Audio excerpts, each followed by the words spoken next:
nous travaillons aussi en collaboration avec les experts parce qu'effectivement, on a quand même des cas difficiles où on a besoin de l'expert, et je vais donner la parole à Michel qui va vous exposer quel est le nouveau rôle de l'expert dans notre modèle.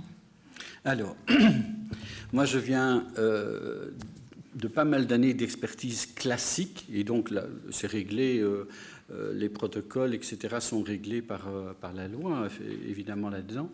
Et le modèle un peu élaboratif de l'expertise dite collaborative respecte le cadre légal, s'inscrit dans le cadre légal. Donc, on ne peut pas, dans le cas de confrontation aiguë, venir dire que ce type de travail, même s'il a été prescrit, ne correspond pas au cadre légal et évoquer la nullité, par exemple, de ce type de travail.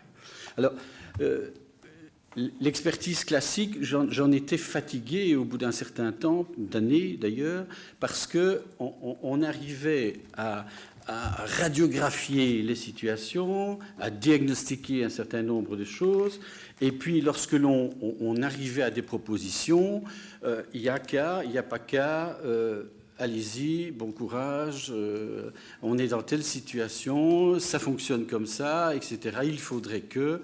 Et on repassait le paquet chez le magistrat, un peu le modèle de la prescription médicale, en quelque sorte.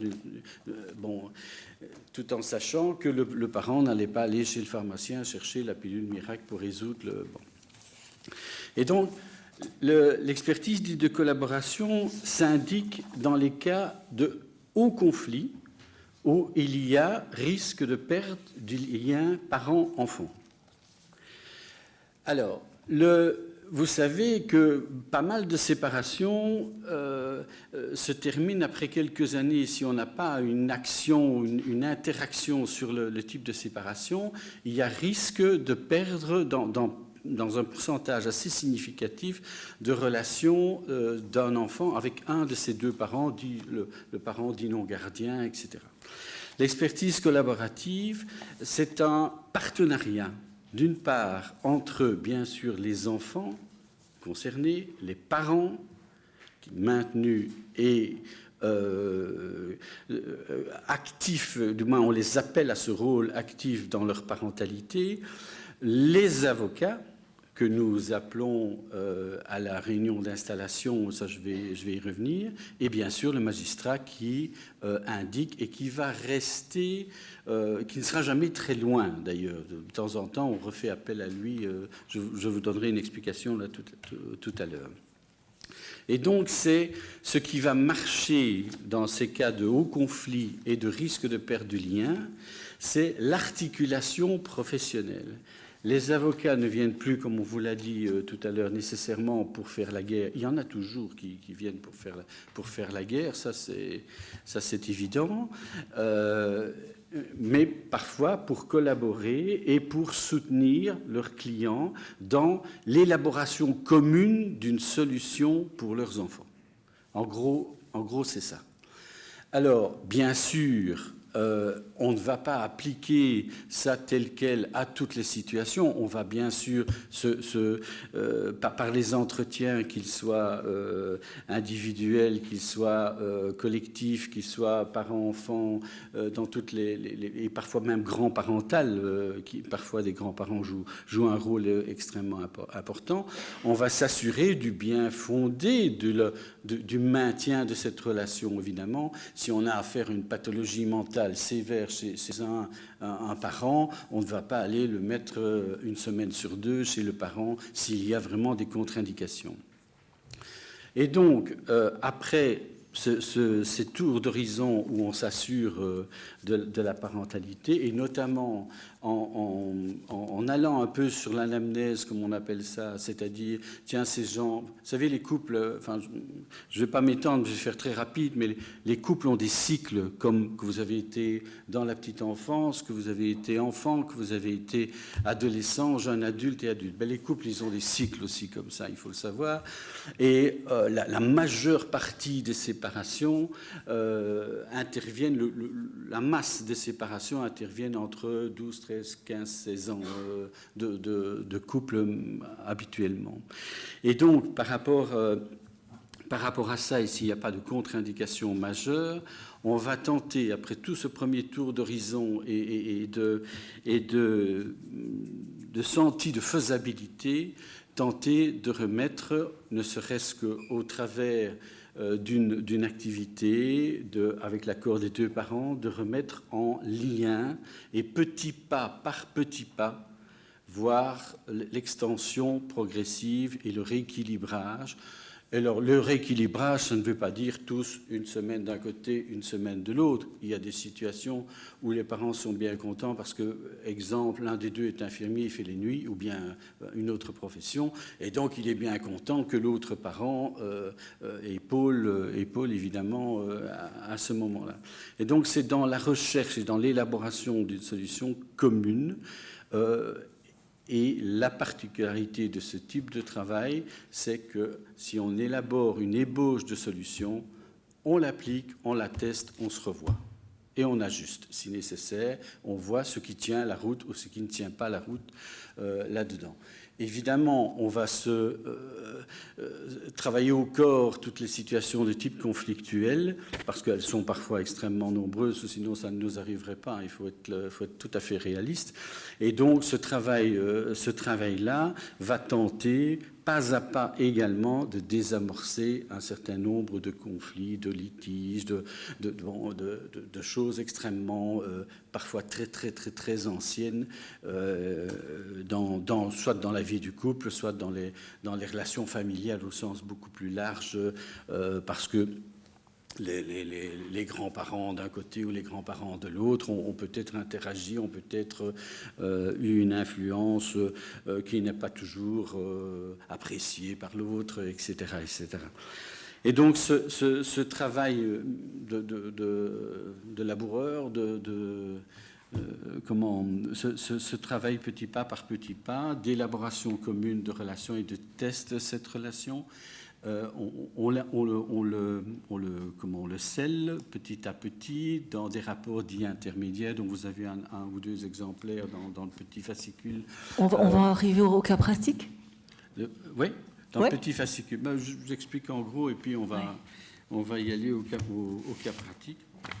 C'est bien. Donc, c'est la situation de deux demoiselles, des parents qui ont aussi un nombre d'années de vie commune et qui ont retenu de leur union deux demoiselles dont à l'époque où on entame 14 ans et 11 ans.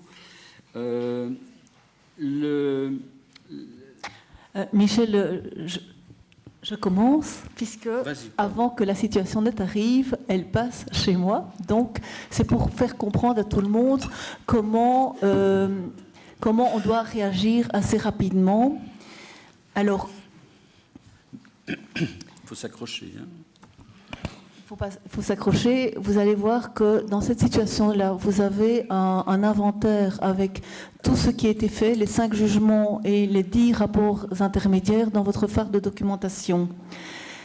À l'époque, on n'en était pas encore au 15 jours de fixation, mais vous verrez qu'il y a eu un dépôt de requête, je vous le dis, le 26 avril 2011. C'est un dossier ancien. C'est un dossier qui a duré, en fait, en expertise collaborative, quasiment 2 ans. Et c'était... Oui. Et vous verrez qu'on n'a pas traîné, parce que vous verrez qu'entre les rapports intermédiaires, entre le moment où moi, les parents sont venus à l'audience et où j'ai mandaté mon expert, il y a même 3 semaines. On n'a pas traîné du tout. Pourquoi ? Alors il faut savoir que le juge doit être très attentif, les avocats également, à certains signaux inquiétants. Et à l'époque, l'audition des enfants de plus de 12 ans était obligatoire. Et je vous livre déjà le signal qui m'a marqué lors de l'audition de l'enfant, qui me dit, je ne lis pas tout parce qu'on n'a pas le temps, « Je sais pourquoi je suis ici, c'est pour vous expliquer pourquoi je ne veux plus aller chez mon père. Je ne vais plus chez mon père depuis longtemps, presque 2 ans, soit depuis le mois de septembre 2009. » Enfin, je passe un peu. J'ai des bonnes raisons de ne pas aller chez mon père. Il a quitté maman alors qu'il était marié pour une femme. En résumé, je ne veux pas aller chez mon père, même si ma mère risque d'être condamnée, parce qu'à l'époque, je lui disais, mais tu sais, ta maman, elle risque d'être condamnée pour non-présentation d'enfant. En résumé, je ne veux pas aller chez mon père, même si ma mère risque d'être condamnée à une peine d'emprisonnement pour ne pas respecter votre jugement. Mon père n'est plus mon père depuis qu'il a quitté maman. Donc, mon père n'est plus mon père depuis qu'il a quitté maman. Ben, c'est clair comme dans l'eau de roche. Hein. Bon, je pourrais ne pas aller plus loin. Bon, ça, c'est un signal quand l'enfant a plus de 12 ans. Et ça, c'est une chance, c'est qu'on peut entendre et rencontrer les enfants. La durée d'interruption des contacts est un signal aussi très alarmant. Ici, 2 ans, comment récupérer 2 ans de cimentation ? Le côté massif du rejet, c'est un signal aussi. La toute-puissance de la jeune par rapport à la justice, elle s'en fout, elle. Une très forte alliance avec le parent proche. Et alors, un discours très adulte. Un discours aussi très radical. Donc, dans cette situation, il y a urgence. Et dans cette situation, alors que je prône la médiation à toutes les audiences, ici, je dirais, ne perdons pas de temps, surtout, n'allons pas en médiation. Ici, c'est contre-indiqué parce que la médiation est confidentielle, vous le savez tous, et que, par contre, si je désigne un expert, je serai informée par des rapports intermédiaires de l'avancement de cette expertise, et je pourrai éventuellement recadrer si un des parents ne collabore pas, puisque cette expertise qui s'appelle collaborative implique que l'expert va devoir, lui, faire alliance avec le parent dit aliénant. C'est-à-dire qu'il va jouer de son pouvoir pour amener le parent à... puisque finalement, à l'audience, les parents qui ne présentent pas les enfants disent « mais c'est pas moi, c'est mon enfant qui ne veut pas ». Et à l'audience, je dis, mais vous serez d'accord de participer, d'aider, nous aider à ce que votre fille restaure un lien avec son père ou sa mère. Les parents, ils disent toujours oui. Donc finalement, on homologue toujours un accord. Il y a juste le côté coût qui peut poser problème, puisqu'une expertise, ça a un coût. Mais on ne va pas rentrer là-dedans. Mais sinon, voilà. Ici, ce jour-là, on a eu de la chance qu'il y avait 2 avocats. La mère n'avait pas tellement envie d'aller en expertise. Mais l'avocat m'a demandé de pouvoir sortir avec sa cliente de l'audience et a pu la convaincre que c'était l'idéal d'aller en expertise collaborative. Il est revenu et la cliente a accepté. Donc c'est ça la collaboration pluridisciplinaire. C'est savoir où on va et avoir l'aide de tous. Voilà, Michel, j'ai pris beaucoup la parole, mais je te la rends pour expliquer comment tu as fait avec Benoît Van Dieren qui avait été mandaté. Si vous voulez voir le mandat, il est dans la charte de documentation également. Donc nous accordons beaucoup d'importance à ce qu'on appelle la réunion d'installation, c'est-à-dire dans la mesure du possible d'avoir les adultes, père-mère bien sûr, et les 2 avocats pour bien définir un peu le cadre de travail et surtout voir l'alliance possible avec chacune des personnes, chacun des acteurs de la situation. Alors, c'est vrai, comme le disait Madame Carlier, qu'au départ, la maman n'était pas très favorable à ce genre de choses parce qu'elle déclarait haut et clair qu'elle n'avait pas de problème avec ses 2 filles, que c'était les 2 filles qui refusaient principalement l'aînée, la cadette suivait, mais on verra que ça se débloquera beaucoup plus rapidement pour la cadette, mais c'était principalement l'aînée qui ne souhaitait pas parce qu'elle l'estimait et elle développait, elle le disait, qu'elle avait été abandonnée. Le père avait abandonné la famille pour, je ne vais pas utiliser des mots péjoratifs, mais pour une autre femme. Enfin, mais ça a été dit de manière extrêmement crue. Ça, je puis vous l'assurer. Ce que nous avons très rapidement perçu dans la situation de l'aînée, c'est que cela faisait écho à ce qu'elle avait pu vivre, elle, lors de la naissance de sa sœur cadette. Et qu'on rejouait aussi, étonnamment soit-il, on rejouait quelque chose chez elle par cet éclatement familial, ont rejoué quelque chose chez elle de l'ordre du risque de l'abandon.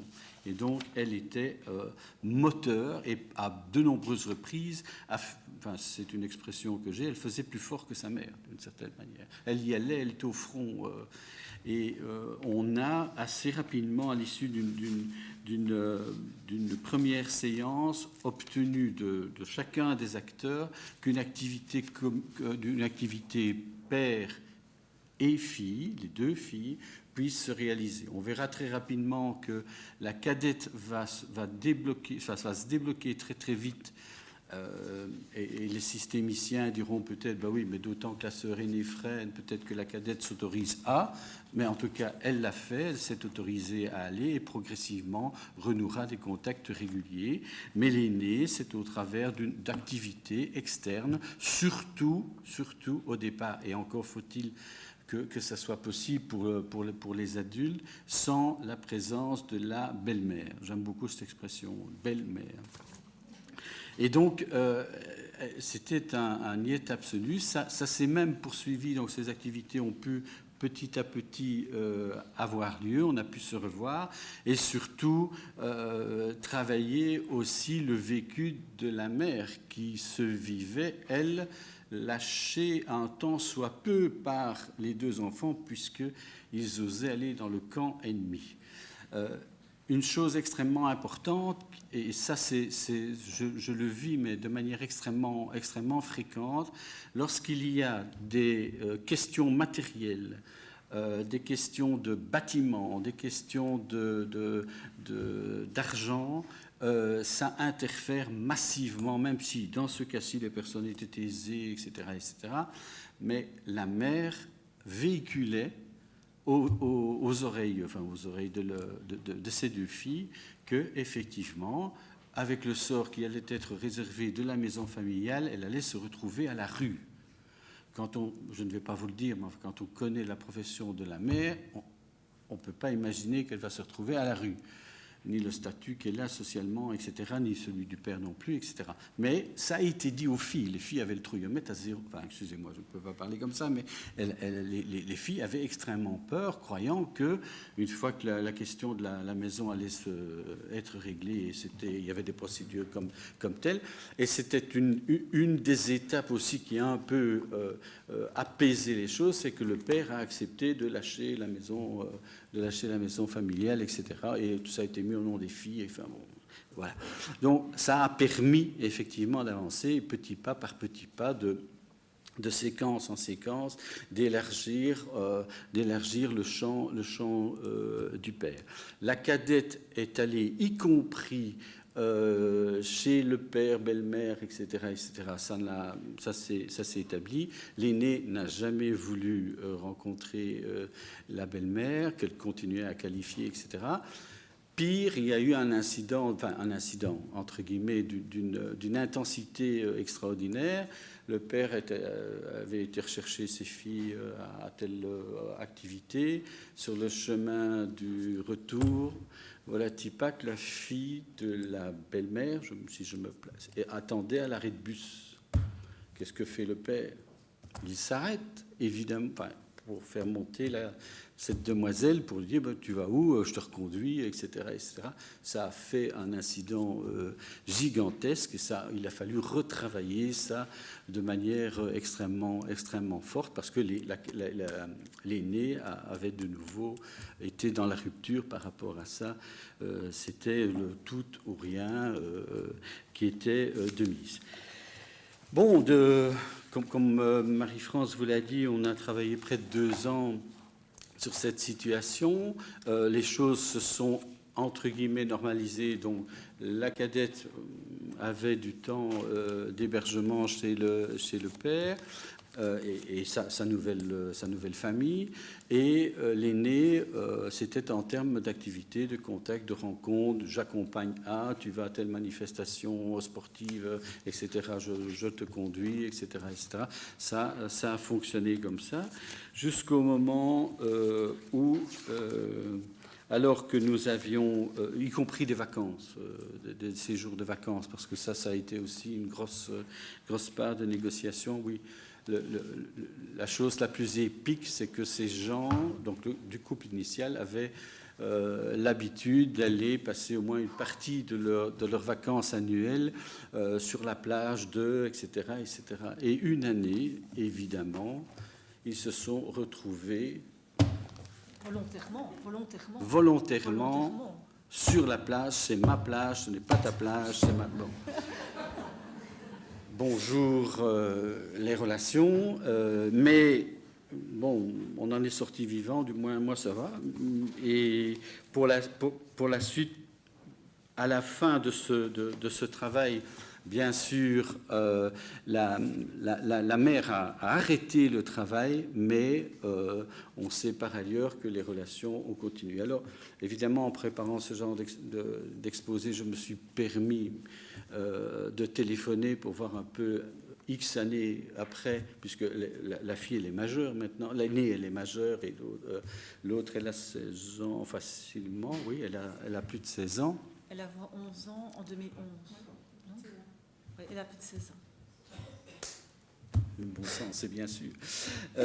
Et donc, les relations continuent et sur le même canevas. Un hébergement égalitaire pour la plus jeune. Hein? Oui, ça fonctionne à ce niveau-là. L'aîné, c'est sur rendez-vous d'une certaine manière. Voilà, et ce qui est important aussi à dire, je rajoute un petit mot, vous pourrez vous demander, comment ça se fait que pendant l'expertise, il y a plusieurs jugements? Parce qu'il faut savoir que dans le cadre de cette expertise, et c'est ça qui fait la force de cette expertise, c'est que dès que je vois un rapport où on souligne qu'il y a une difficulté ou qu'il serait nécessaire d'un recadrage, je fais refixer en urgence le dossier à mon audience. Donc moi, j'ai toujours de la place pour ces cas-là. Donc vous verrez que le rapport intermédiaire date du 7 février et mon jugement du 1er mars. Hein. Et alors, je l'ai repris... Ah non, c'est pas celui-là. Enfin, ici, par exemple, je vois...